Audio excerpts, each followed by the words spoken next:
Ladies and gentlemen, while the weather outside starts to warm up, the free agency market's starting to cool off in the NFL. There's a couple big names still remaining as a free agent. I'm going to go over some of those. I hope you guys do enjoy the video. If you do, leave a like, subscribe, and I'll catch you next time. Peace. One of my favorite things to do every morning is to scroll on Twitter, see what's going on in the sports world.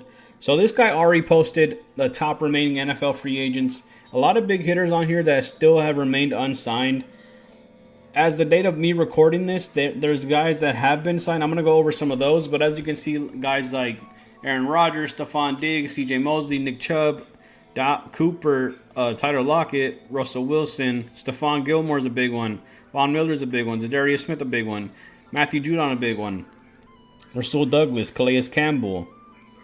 Those are just some notable ones, but like I said, there has been some signings, but I just kind of wanted to go over some of those and see why these guys are taking so long to get a contract done or get on a new team. So the first one we have here is the Raiders. They're looking to pick up Ashante Jonty for during the draft. They have the 6th overall pick. They're obviously looking for a running back. Pete Carroll he runs his offense off running backs, right? You saw with Kenneth Walker. He had Marshawn Lynch. So the Raiders are looking to pick up a big back. If they can't get him, Pete Carroll's looking to get back his former player, Kenneth Walker. A big player, big name player, him and Geno Smith. He's looking to acquire another former Seahawk, another player under his wing, right? So Pete Carroll's making moves out there. Who knows how the Vegas Raiders will look like, but it's a good move. Aaron Rodgers, another big one, like I said. Looking for a team with culture, such as one of the Packers. He wants to join a team that can win, play football and win. A lot of those people are believing that it could be the Vikings. Like I said before, he was having conversations with Pittsburgh. Like I said, a good defense. I don't know how many players they retained on their defense. They had Minka Fitzpatrick. I'm pretty sure they still have T.J. Watt, Alex Highsmith. A lot of those guys, right? I think Aaron Rodgers is like on the tail end of his career. The Steelers do need a quarterback. They got rid of Justin Fields. They got rid of Russell Wilson. Aaron Rodgers is one of those veteran guys. Mike Tomlin can win. He can make any average team look good. It's not pretty. It's not fun to watch. I mean, it's gritty. It's Pittsburgh football. I think that Aaron Rodgers going to the Vikings, though, is an interesting one. Former NFC North division rival.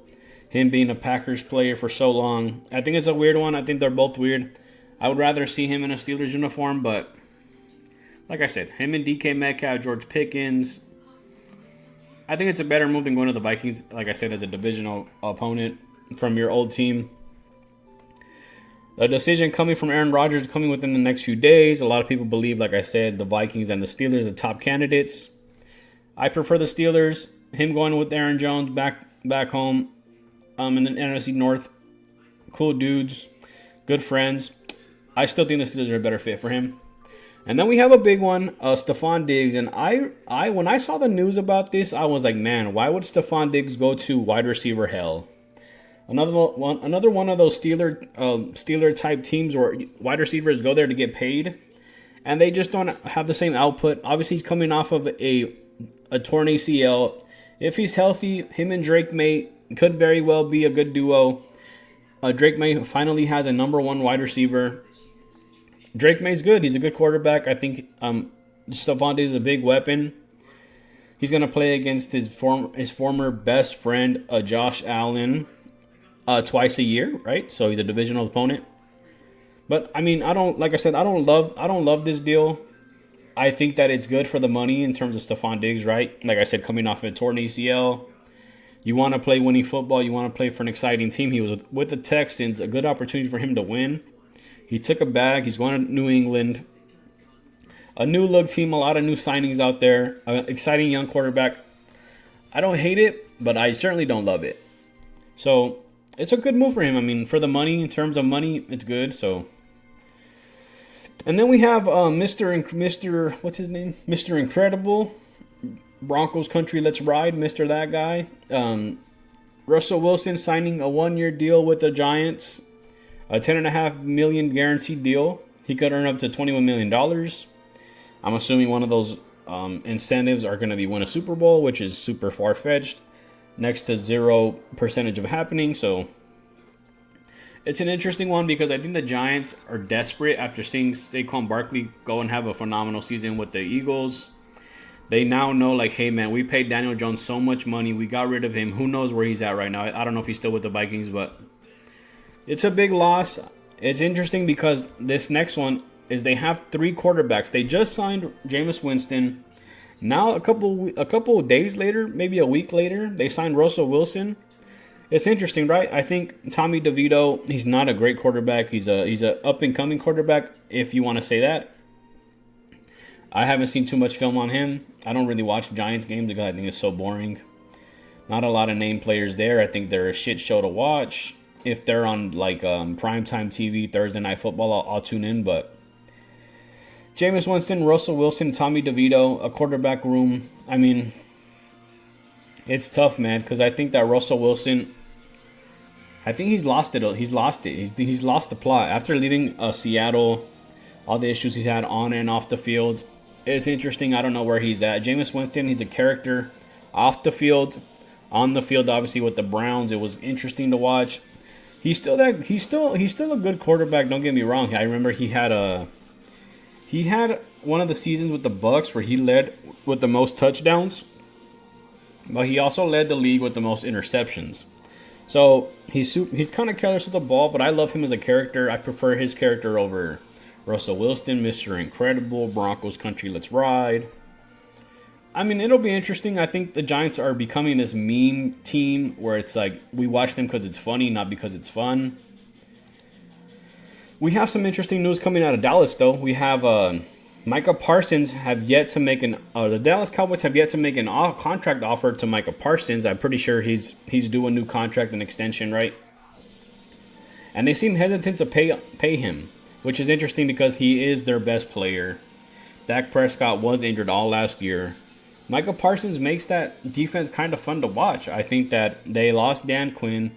Dan Quinn goes on a good run. He goes to the playoffs, has an exciting team with the Washington Commanders. And the Dallas Cowboys are slowly starting to fall apart. And this next one, he talks about how if he got paid $40 million a year on his new contract, he'd be the happiest man ever or alive. Which is interesting because that's such a small price to pay for Micah Parsons. I think, like as a Rams fan, I think it'd be so fun to watch him in a Rams uniform. It's a good price tag to pay for him. I mean, I think that he's a game changer. He's a quick dude. He's strong. I think that he talks too much on his podcast. I think his focus should be more on football, not his podcast, which I understand because as a football player, on average, your career is about 7 years. So you need to have different avenues to get outside of the game to make more money. But $40 million a year for a good player, for a difference maker, it's a good price to pay. I mean, you paid Dak $60+ million. I think this is a good price tag for Micah Parsons. Speaking of Dak Prescott, it looks like the Browns are negotiating a deal to trade for Dak Prescott, sending him to Cleveland. This will be interesting in terms of what happens with Deshaun Watson, who ends up playing quarterback for the Cowboys. Obviously, Jerry Jones has a big ego. He wants to have this star quarterback. Obviously, Dak Prescott wasn't that when he first came into the league. He was a small kid from Mississippi State. Dak's a good dude. He has a phenomenal background story. He's fun. It's kind of fun to talk about, right? It's kind of one of those things where it's like, man, I want that guy to win. He got paid a lot of money. He's a good quarterback. He's not a great one. He's a good one. He can easily get you to the playoffs. He's kind of like the Mike Tomlin of quarterbacks. He can get you there, but he's not going to win it all. Well, I don't love his chances of him winning it all. So that'll be interesting, though. To see him go to Cleveland would be interesting. I don't know how, in terms of contracts, how those things kind of play out because Deshaun Watson has a big contract. Dak Prescott has a big contract. How does that look in terms of salary cap? How do those things play out? I'm not too sure. I know that in certain aspects, the Cowboys, for instance, can pay a portion of Dak Prescott's contract while he plays for the Browns, just in terms of because the Cowboys want to offload him. Obviously, you'd rather pay $10 million instead of $60 million, right? Or $5 million instead of $55 million or whatever the case may be, right? So not sure how that plays out, but that's it for today's video. If you guys did enjoy, please leave a like, subscribe, and I'll catch you next time. Peace.